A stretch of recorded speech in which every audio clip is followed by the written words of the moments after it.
Hi, I'm Ted Kofi, and this is a video about who gives one the authority to do the right thing. What's occasioned it is that there's been a spat on Twitter between MP David Vance and Marcus Rashford, the Manchester United soccer star, who famously helped find food for disadvantaged children during the lockdown and through education. Mr. Vance tweeted at Marcus Rashford, and said this: "Hello, Marcus Rashford. Sadly, there is a disproportionate problem with the UK Afro-Caribbean community of black men abandoning their pregnant girlfriends never to be seen again.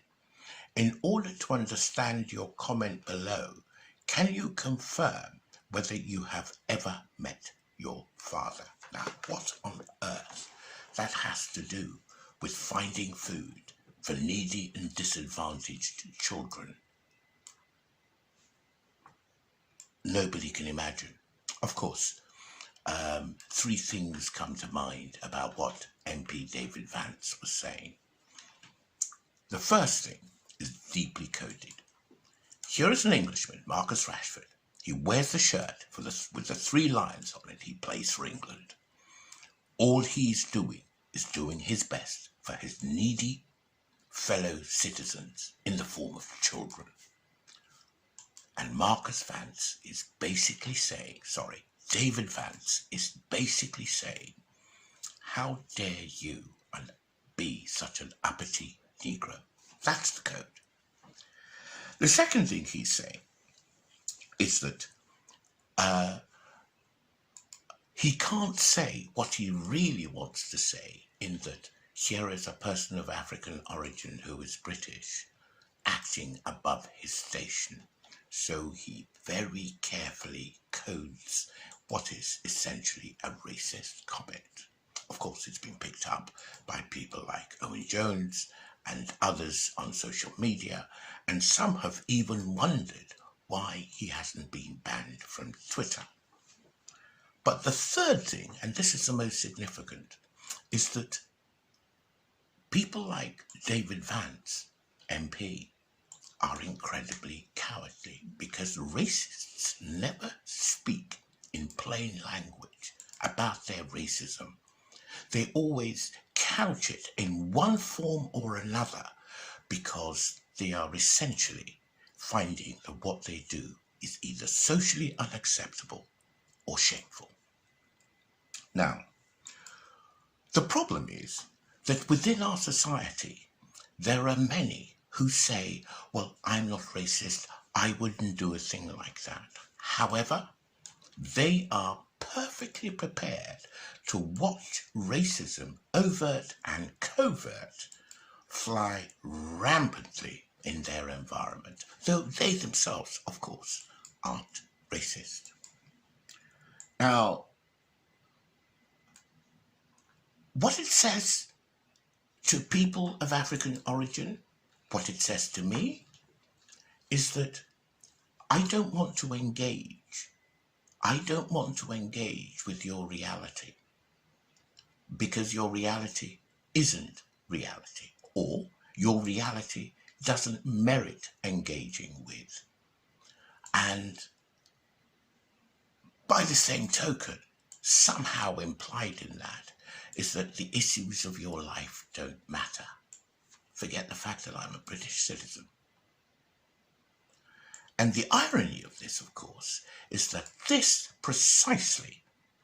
attitude, this mentality, is what led to one policeman putting his knee on the neck of another citizen, causing his death. This is what led to the rise of the Black Lives Matters movement. And yet still, people continue with the attitude that, well, I'm not like that, but I will watch it flourish in my environment. So,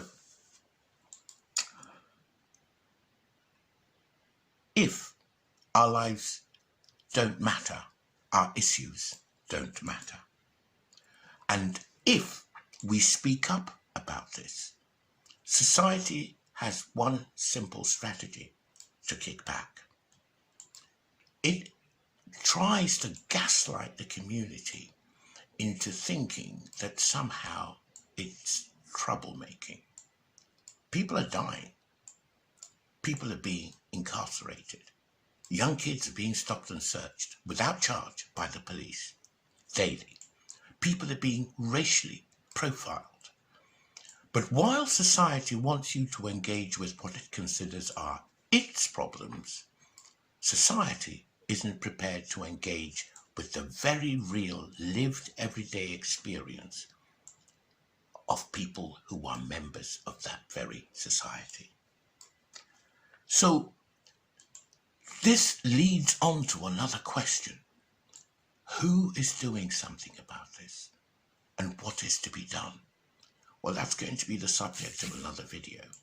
But essentially, the trouble with many of our leaders in Britain today is that those who were elected to represent black people, if indeed there are any, are elected on the approval of the white society. As such, their real masters, the opinions that drive their behavior and actions, are largely from the constituency which it is not there to represent. And so you find something of a gap of leadership, of a gap of authority, a gap of relevance, a gap of authenticity between those who are formally elected to be able to speak up for black society in the United Kingdom. And so, as such, that society completely lacks representation and lacks leadership. Now, that is an enormous problem, because if a community is voiceless, then what is the purpose of democracy?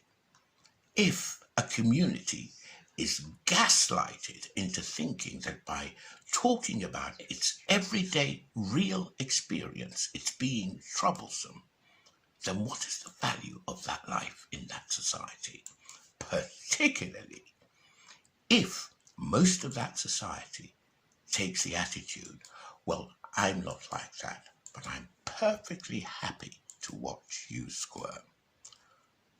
I think these are points very worth thinking about, and I'm going to be talking about the question of what kind of leadership is offered people of African origin in the United Kingdom very soon.